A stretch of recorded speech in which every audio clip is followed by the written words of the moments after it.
গণসংহতি আন্দোলন আপনারা জানেন যে ফ্যাসিবাদ বিরোধী আন্দোলনে এই রাজনৈতিক দলের ব্যাপক ভূমিকা রয়েছে।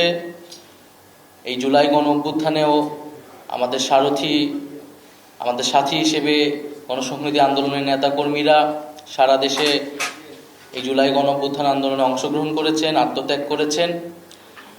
এবং শুধু জুলাই গণ আন্দোলন নয়, গত ফ্যাসিবাদের পুরো সময়টাতেই গণসংহতি আন্দোলন একটি প্রতিবাদী কণ্ঠস্বর হিসেবে রাজপথে ভূমিকা রেখেছেন।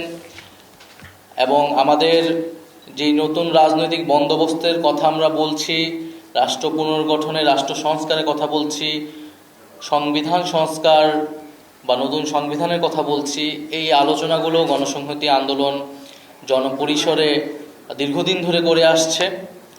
আমরা মনে করি আমাদের এখনকার যেই আমরা রাষ্ট্র পুনর্গঠনের প্রত্যাশা আমরা দেখি, সেগুলো আসলে গত 16 বছরে এই সকল আলোচনা তৎপরতার একটা ধারাবাহিকতাই।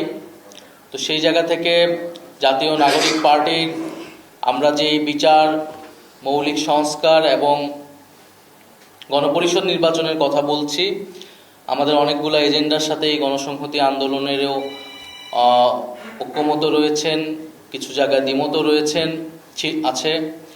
আমরা সেই বিষয়গুলো নিয়ে আজকে সংক্ষিপ্তভাবে আলোচনা হয়েছে এবং এই আলোচনা ভবিষ্যতে অব্যাহত থাকবে। এবং একটা ঐক্যমতের ভিত্তিতেই সংস্কারের রূপরেখা বা সংস্কার বাস্তবায়নে আমরা যাতে ভূমিকা রাখতে পারি, সেই প্রত্যাশা আজকের এই সংলাপ থেকে আমরা ব্যক্ত করেছেন উভয় দলের প্রতিনিধিরাই।